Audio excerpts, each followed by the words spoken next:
Chapter 4 The Road Through the Forest. After a few hours, the road began to be rough, and the walking grew so difficult that the Scarecrow often stumbled over the yellow bricks, which were here very uneven. Sometimes, indeed, they were broken or missing together, leaving holes that Toto jumped across and Dorothy walked around. As for the Scarecrow, having no brains, he walked straight ahead and so stepped into the holes and fell at full length on the hard bricks. It never hurt him, however, and Dorothy would pick him up and set him upon his feet again while he joined her in merrily laughing at his own mishap. The farms were not nearly so well cared for here as they were further back. There were fewer houses and fewer fruit trees, and the farther they went, the more dismal and lonesome the country became. At noon, they sat down by the roadside, near a little brook, and Dorothy opened her basket and got out some bread. She offered a piece to the Scarecrow, but he refused.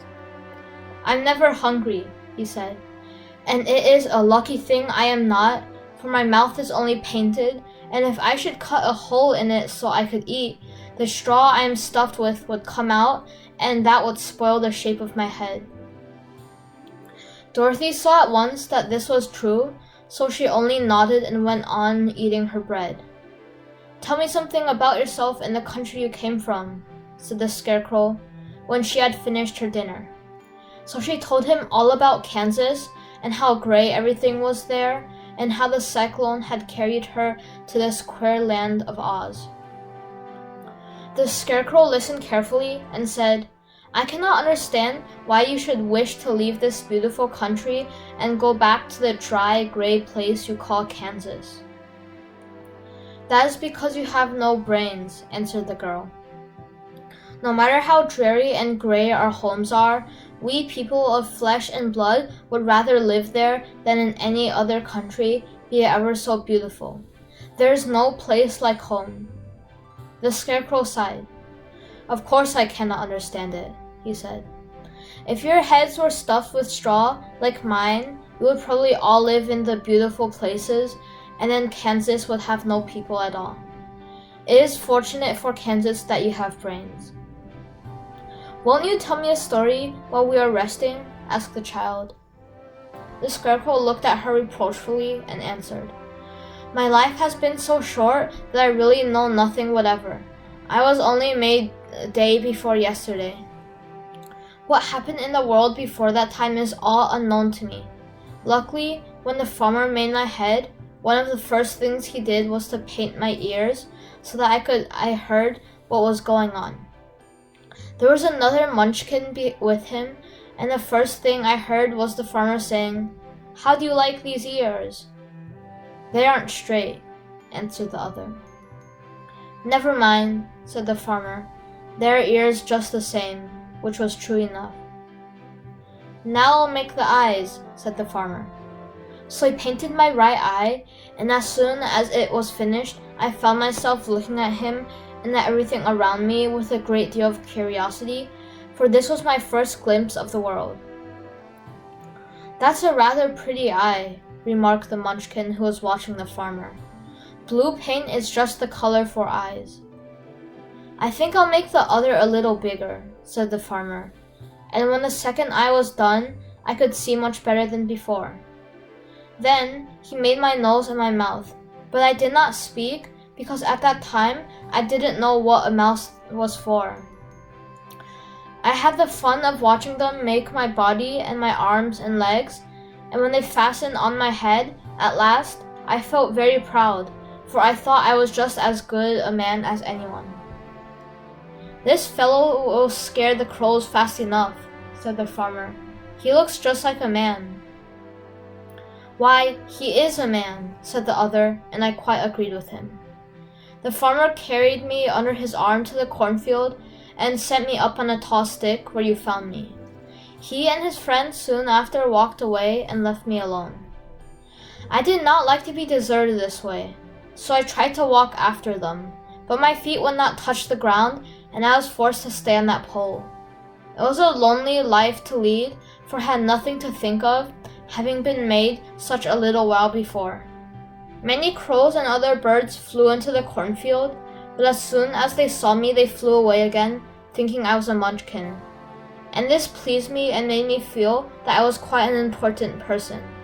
By and by, an old crow flew near me, and after looking at me carefully, he perched upon my shoulder and said, "I wonder if that farmer thought to fool me in this clumsy manner. Any crow of sense would see that you are only stuffed with straw." Then he hopped down at my feet and ate all the corn he wanted. The other birds, seeing he was not harmed by me, came to eat the corn too, so in a short time there was a great flock of them about me. I felt sad at this, for it showed I was not such a good scarecrow after all, but the old crow comforted me and saying, "If you only had brains in your head, you would be as good a man as any of them, and a better man than some of them. Brains are the only things worth having in this world, no matter whether one is a crow or a man." After the crows had gone, I thought this over and decided I would try hard to get some brains. By good luck, you came along and pulled me off the stake, and from what you say, I am sure the great Oz will give me brains as soon as we get to the Emerald City. "I hope so," said Dorothy earnestly, since you seem anxious to have them." "Oh yes, I am anxious," returned the Scarecrow. "It is such an uncomfortable feeling to know one is a fool." "Well," said the girl, "let us go." And she handed the basket to the Scarecrow. There were no fences at all by the roadside now, and the land was rough and untilled.